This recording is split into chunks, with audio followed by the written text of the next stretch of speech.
മുഖ്യമന്ത്രിയുടെ ആ ഒരു പരാമർശം നിങ്ങളെ ഏറെ വിഷമിപ്പിച്ചു. തീർച്ചയായും വിഷമിപ്പിച്ചു. അതുകൊണ്ടാണ് അദ്ദേഹം മാപ്പ് പറയണമെന്ന് ഞാൻ പറഞ്ഞത്. ഇപ്പോഴും അത് തന്നെയാണ് പറയുന്നത്. അദ്ദേഹം മാപ്പ് പറഞ്ഞേ പറ്റൂ. ഒരു കമ്മ്യൂണിറ്റിയാണ് അദ്ദേഹം ആക്ഷേപിച്ചത്. മുഖ്യമന്ത്രിക്ക് കോസ്റ്റൽ കമ്മ്യൂണിറ്റീസിന്റെ വോട്ട് വേണം, പക്ഷെ അവർക്ക് വേണ്ടിയിട്ട് ചെയ്യാനായിട്ടൊന്നും പറ്റത്തില്ല. അതെങ്ങനെ ശരിയാവും? മുഖ്യമന്ത്രിയെ ഞങ്ങൾ അവിടെ പിടിച്ചിരുത്തിയെങ്കിൽ അവിടെ പിടിച്ച് ഇറക്കാനുള്ള റൈറ്റ്സും ഞങ്ങൾക്കുണ്ടെന്നുള്ളത് മുഖ്യമന്ത്രി മനസ്സിലാക്കണം. ഇമാതിരി ലൈസൻസ് ഇല്ലാത്ത രീതിയിലല്ല നിങ്ങൾ പ്രതികരിക്കേണ്ടത്. ഒരു വ്യക്തമായിട്ടുള്ള മറുപടി വരണം. ഒരു ആൾക്കാരുടെ ജീവനാണത് അപകടത്തിൽ കിടക്കുന്നത്. അപ്പം അവർ ചോദിക്കാൻ വേണ്ടി വരുമ്പോഴത്തേക്കും അതിനുള്ള റെസ്പോൺസിബിലിറ്റി ഏറ്റെടുക്കണം, അക്കൗണ്ടബിലിറ്റി ഏറ്റെടുക്കണം. ഒന്നും ചെയ്യാൻ പറ്റില്ലെങ്കിൽ ഇറങ്ങി പോകണം മിസ്റ്റർ. ഒന്നും ചെയ്യാൻ പറ്റില്ലെങ്കിൽ ഇറങ്ങി പോവുക തന്നെ വേണം. അതിന് ആൾക്കാരെ നെഗ്ലക്ട് ചെയ്തുകൊണ്ടുള്ള മറുപടിയല്ല നിങ്ങളുടെ കയ്യിൽ നിന്ന് ഞങ്ങൾ പ്രതീക്ഷിക്കുന്നത്. അതിനല്ല നിങ്ങൾ അവിടെ പിടിച്ച് ഞങ്ങളുടെ വേലക്കാരായി ഞങ്ങൾ ഇരുത്തിയിരിക്കുന്നത്.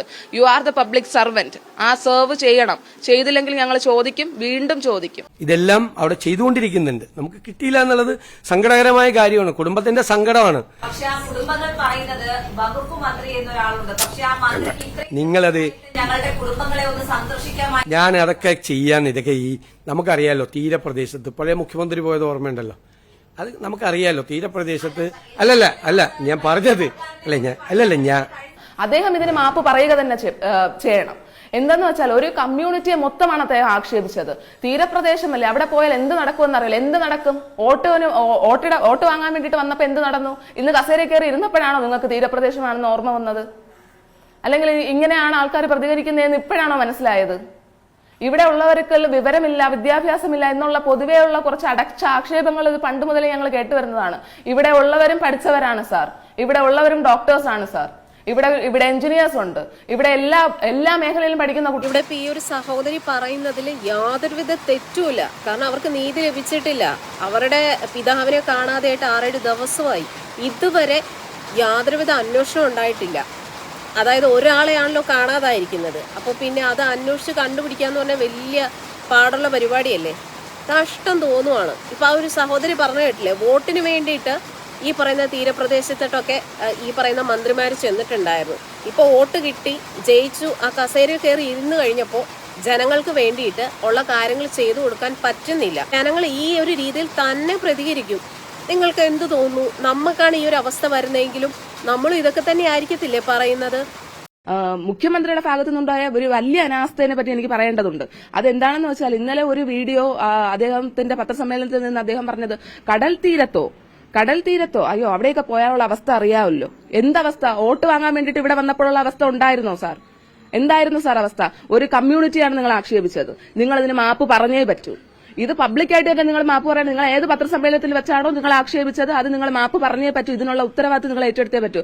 ഈ ഡിസാസ്റ്റർ മാനേജ്മെന്റിന്റെ കമ്മിറ്റിയുടെ ആരാണ് ഇരിക്കുന്നത്? ഇയാളല്ലേ ചെയർ? ഈ ചീഫ് മിനിസ്റ്ററല്ലേ ചെയർ? എന്ത് ആക്ഷനാണ് ഇയാൾ എടുത്തത്? കുറെ പ്രസിഡന്റ് മുമ്പിൽ നിന്ന് പച്ച കള്ളത്തരം വിളിച്ച് പറയാണ് ഹെലികോപ്റ്ററുകൾ ഇറക്കി. ഇന്നലെയും ഓരോ ഹെലികോപ്റ്റർ ഇറക്കി. അത് ഇന്നലെ 1 മണിക്കൂർ ഓടി, ഇന്ന് 1 മണിക്കൂർ ഓടി. അങ്ങനെ പറയണം, വ്യക്തമായിട്ട് പറയണം. ഈ ഷിപ്പുകളൊക്കെ ഇറക്കിയെന്ന് പറയുന്നല്ലോ. എത്ര ഷിപ്പുകൾ ഇറക്കി? ഞങ്ങള് ഫിഷറീസ് ഡിപ്പാർട്ട്മെന്റിൽ വിളിച്ച് തിരക്കുന്നുണ്ട്. ആ ഐഡിയെ വിളിച്ച് തിരക്കുന്നുണ്ട്. അദ്ദേഹം പറയുന്ന ഡീറ്റെയിൽസും ഇയാൾ പറയുന്ന ഡീറ്റെയിൽസും തമ്മിൽ അന്തരമുണ്ട്. എന്താണ് നോട്ടിക്കൽ മൈൽ എന്ന് പോലും അറിയാത്ത ഓഫീസേഴ്സ് ആണ് അവിടെ ഇരിക്കുന്നത്. ഫിഷറീസ് ഡിപ്പാർട്ട്മെന്റിൽ ഇന്നഫിഷ്യന്റ് ആയിട്ടുള്ള ഓഫീസേഴ്സ് ഉണ്ടെങ്കിൽ നിങ്ങൾ എന്ത് ചെയ്യണം? അവരെ മാറ്റണം. ഈ ഫിഷറീസിലുള്ളവർക്ക് തന്നെ, കടലിൽ പണിയെടുക്കുന്നവർക്ക് കടലിന്റെ ആഴവും അതിന്റെ തിരവും എങ്ങനെയാണെന്നുള്ളത് അവർക്കേ അറിയാത്തുള്ളൂ. അപ്പം ഒരു റെസ്ക്യൂ ഓപ്പറേഷൻ വരുമ്പോഴത്തേക്ക് നിങ്ങൾ ആരുടെ കയ്യിലാണ് അത് കൊടുക്കേണ്ടത്? ആ റെസ്ക്യൂ ഓപ്പറേഷൻ കൊടുക്കേണ്ടത് കോസ്റ്റൽ ആയിട്ടുള്ള, അല്ലെങ്കിൽ അതുമായിട്ട് എഫിഷ്യന്റ് ആയിട്ടുള്ള, അല്ലെങ്കിൽ നിങ്ങൾ മത്സ്യത്തൊഴിലാളികളെ വിളിക്കുന്നുണ്ടല്ലോ പ്രളയങ്ങൾ. ഈ ഒരു വിഷയവുമായി ബന്ധപ്പെട്ട് നിങ്ങൾക്ക് എന്ത് തോന്നുന്നു? ഈ ഒരു സഹോദരിയുടെ ഈ ഒരു പ്രതികരണത്തോട് നിങ്ങൾ യോജിക്കുന്നുണ്ടോ? അഭിപ്രായം എന്തായാലും കമന്റ് ചെയ്യാൻ മറക്കരുത്. മുഖ്യമന്ത്രി വിളിച്ചിട്ടുണ്ടായിരുന്നു. ആശ്വസിപ്പിക്കുന്ന രീതിയിൽ നന്നായിട്ട് സംസാരിച്ചു. അതിന് അദ്ദേഹത്തിന്റെ ഇത്രയും തിരക്കുള്ള സമയം മാറ്റിവെച്ച് നമുക്ക് വേണ്ടിയിട്ട് അറ്റ്ലീസ്റ്റ് 8ാം ദിവസമാണെങ്കിലും നമുക്ക് വേണ്ടി സമയം കണ്ടെത്തി അദ്ദേഹം നമ്മളെ വിളിച്ച് സംസാരിച്ചതിൽ ഒരുപാട് സന്തോഷമുണ്ട്. പക്ഷേ നമുക്ക് വേണ്ടത് ആശ്വാസവാക്കുകളെക്കാൾ ഉപരി നമുക്കൊരു സൊല്യൂഷനാണ് വേണ്ടത്. ഒരു പെർമനന്റ് ആയിട്ടുള്ള ഒരു സൊല്യൂഷൻ. അതെന്തുകൊണ്ടാണെന്ന് വെച്ചാൽ, നാളെയും മറ്റന്നാളും അല്ലെങ്കിൽ ഒരു 2 മാസം കഴിഞ്ഞോ 1 വർഷം കഴിഞ്ഞോ ഇതേ അപകടങ്ങൾ വീണ്ടും നടക്കും. നാച്ചുറൽ കലാമിറ്റീസ് നമുക്ക് ഒരിക്കലും തടയാൻ പറ്റുന്ന ഒന്നല്ല. അപ്പൊ ഈ നടക്കുന്ന അപകടങ്ങളെ ചെറുത്ത് നിൽക്കാൻ അല്ലെങ്കിൽ ഇതിനെ എതിരിടാൻ നമ്മുടെ കയ്യിൽ എന്ത് സംവിധാനങ്ങളാണുള്ളത്? മുഖ്യമന്ത്രി പറഞ്ഞപ്പോൾ സൂചിപ്പിച്ചത് ഇതിനു വേണ്ടിയിട്ട് കേരളത്തിൽ ഉപയോഗിക്കാൻ പറ്റുന്ന എല്ലാ സംവിധാനങ്ങളും ഉപയോഗിച്ചു എന്നാണ്. 8 ദിവസം കഴിഞ്ഞിട്ട് 3 പേരെ കണ്ടെത്താനായില്ലെന്ന് പറയുന്നത് തന്നെ അതിന്റെ ഒരു വീഴ്ച തന്നെയല്ലേ?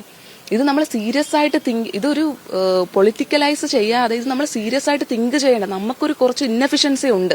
ആരെങ്കിലും അത് നിങ്ങൾക്ക് എടുത്തു പറഞ്ഞു തരുമ്പോൾ അതിനെ ക്വസ്റ്റ്യൻ ചെയ്യാതെ അതിനുള്ളിലെ പൊരുൾ മനസ്സിലാക്കി അതിനുവേണ്ടി പ്രവർത്തിക്കുക എന്നുള്ളതാണ് നമ്മൾ ചെയ്യേണ്ടത്. നിങ്ങളുടെ ആവശ്യങ്ങൾ കേട്ടോ? ഞങ്ങളുടെ ആവശ്യങ്ങൾ കേൾക്കുന്നതിന് മുമ്പ് സമയപരിമിതി മൂലം അദ്ദേഹം തന്നെ ഫോൺ കട്ട് ചെയ്തിട്ട് പോവുകയാണ് ഉണ്ടായത് എന്നാണ് ഞാൻ വിശ്വസിക്കുന്നത്. അദ്ദേഹം ഫോൺ കട്ട് ചെയ്തു. പക്ഷേ നമ്മുടെ ആവശ്യങ്ങളൊന്നും പറഞ്ഞില്ല. പറയാനായിട്ട് പോകുന്നതിന് മുമ്പേ കട്ട് ചെയ്തു. നിങ്ങളെ പ്രശ്നങ്ങളൊന്നും കേട്ടില്ല? അപ്പോൾ പ്രശ്നങ്ങളൊന്നും കേട്ടില്ല. അദ്ദേഹം ആശ്വസിപ്പിച്ചു. അതെ. അമ്മ ഒരു 3 പേരെ നഷ്ടപ്പെട്ട ഒരു വീട്ടിൽ നിന്ന് ഒരു അമ്മ വന്ന് 7ാമത്തെ ദിവസം ഡിമാൻഡ് ചെയ്തപ്പോൾ മാത്രമാണ് നമ്മുടെ ഭരണകൂടം ഉണർന്നെന്നുള്ളതാണ് ഞാൻ ചിന്തിക്കുന്നത്. എനിക്ക് ഭ്രാന്ത് പിടിക്കുന്നു.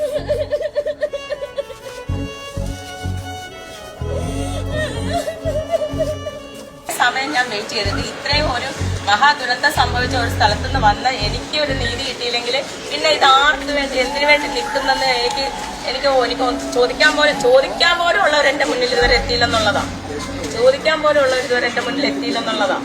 ഞാനപ്പോ ഇത് ആരോട് ചോദിക്കും? ഞാൻ ആരോട് ചോദിക്കാനാ? ഞാൻ ഇവിടെ കിടന്ന് തൊണ്ട വണ്ടി ചത്താലും ഞാൻ ഇവിടുന്ന് എഴുന്നേക്കുന്ന പ്രശ്നമില്ല. ഞാൻ എഴുന്നേക്കത്തില്ല. ഇങ്ങനൊരു വകുപ്പുണ്ടോ? ഫിഷറീസ് ഡിപ്പാർട്ട്മെന്റ് എന്ന് പറഞ്ഞിട്ട് ഞാൻ ആരെയും കണ്ടില്ല എന്നുള്ളതാണ്. ദിവസം 7 ദിവസമായി. ഞങ്ങൾ വിഹിതം അടയ്ക്കുന്നവരാ. ഞങ്ങളുടെ സമ്പാദ്യം ഗവൺമെന്റിലേക്ക് ഞങ്ങൾ അടയ്ക്കുന്നവരാ. ഞങ്ങളെ സംരക്ഷിക്കാൻ വേണ്ടി ഗവൺമെന്റ് എന്ത് ചെയ്യുന്നെന്നാണ് ഞാൻ ചോദിക്കുന്നത്. മത്സ്യത്തൊഴിലാളികളെ സംരക്ഷിക്കാൻ വേണ്ടിയിട്ട് മത്സ്യത്തൊഴിലാളികൾ കഷ്ടപ്പെടുന്നതിന് വിഹിതം പറ്റുന്ന ഗവൺമെന്റാ. എന്നിട്ട് ഞങ്ങൾക്ക് വേണ്ടി ഒന്ന് അന്വേഷിക്കാൻ അല്ലെങ്കിൽ ഒരു മനുഷ്യനെ ഞാൻ കണ്ടിട്ടില്ലെന്നുള്ളതാണ്.